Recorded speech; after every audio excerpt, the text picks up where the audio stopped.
Hi guys, myself Sachin. I'm from SVC Bangalore, 5th SEM ISC. So today we'll discuss about automata theory and compiler design. Now we'll see about language processor and phases of a compiler. Now let's see about introduction to language processor and phases of a compiler. A language processor is a software tool that converts high-level programming languages into machine codes. The compiler is one type of language processor. The compiler goes through several phases to process the source code and generate executable code. Next, we'll see about steps for language processing system. Initially, it starts from source program, then moves to preprocessor, then moves to modified source program, then goes to compiler. The next step, it goes to target assembly program. Next, it goes to the assembler. Then it goes to the relocatable machine code, then to the linker, and finally to the target machine code. Now we'll see about lexical analysis. Lexical analysis is the first phase of compiler. It breaks the source code into small units called tokens. Tokens include keywords, identifier, operators, and a constant. So basically, input passes characters into lexical analyzers. So lexical analyzer converts it into a token to syntax analyzers. So syntax analyzer requests for tokens through lexical analyzer, and the lexical analyzer pushes back extra character into the input. Lexical analysis. Lexical analyzer removes white spaces and comments from the source code. It also checks for lexical errors like invalid characters or unrecognized tokens. The output of this phase is a sequence of tokens. Initially, source program is passed to lexical analyzer where it converts it into a token and passes to the parser. The parser requests the lexical analyzer to get the next token. Now we'll see about syntax analysis. Syntax analysis is the second phase of the compiler. It checks the sequence of tokens against the grammar rules of the programming language. It builds a parse tree or an abstract syntax tree to represent the structure of the program. Syntax analyzer detects and reports syntax errors in the source code. It also generates immediate code or a symbol table for further processing. The output of this phase is well-formed parse tree or AST. Now we'll see about semantic analysis. Semantic analysis is the third phase of the compiler. It checks the meaning and validity of the program. It detects semantic errors like type mismatches or undeclarable variables. Semantic analyzer performs type checking and type conversions. It also generates anotic parse tree or AST with additional information. The output of this phase is an semantically analyzed tree or AST.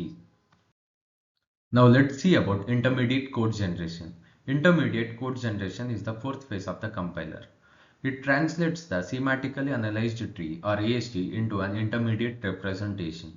Intermediate code is independent of the source and target languages.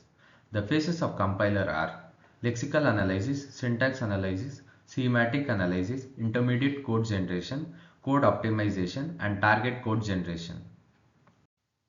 Now we'll see about intermediate code generation. Intermediate code is easier to optimize and transform. It can be converted into various forms like 3 address code byte or byte code.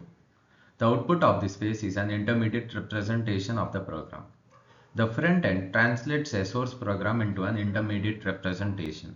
The back end generates the target code for intermediate representation. Now we'll see about code optimization. Code optimization is the fifth phase of the compiler. It improves the efficiency and performance of the generated code. Optimization techniques include constant folding, loop unrolling, and dead code elimination. The intermediate code is passed to the code optimization. The optimized intermediate code is passed to the code generation, and the object code is passed further. The connection between code optimization and code generation is symbol table. Code optimization. Code optimization reduces the execution time and memory usage. It may introduce new instruction or rearrange existing one. The output of this phase is an optimized intermediate representation. Now we'll see about code generation. Code generation is the final phase of the compiler. It translates the optimized intermediate representation into machine code. Machine code is specific to the target hardware and can be executed directly. So code generator maps intermediate code, constructs the machine instruction. It may perform register allocation and instruction scheduling. The output of this phase is the final executable table. Now we'll see about symbol table. A symbol table is the data structure used for various phases of the compiler. It stores information about identifiers, their types and memory locations. Symbol table is used for scope resolution and type checking. Now we'll see about error handling. Error handling is an essential part of the compiler. Compiler reports various types of errors like lexical, syntax and semantic errors. It provides meaningful error messages to help programmers fix the issue. Error handling. Error recovery techniques like panic mode or error productions are used to continue compilation after encountering an error. Compiler may also provide warnings for potential issue in the code. Error handling ensures the production of reliable and correct code. Now we'll see the summary of compiler phases. A compiler goes through several phases to process the source code. Lexical analysis breaks the code into tokens. Syntax analysis checks the sequence of tokens against grammar rules. Intermediate code generation translates the program into an intermediate representation. Code optimization improves the efficiency of the code. Code generation translates the optimized code into machine code. Conclusion. Language processor like compilers are essential tool for converting high-level programming languages into machine code. The phases of a compiler ensures the accurate and efficient translation of the source code. Understanding the different phases of a compiler helps in writing better program and debugging the errors. Thank you guys. We'll see you in next session.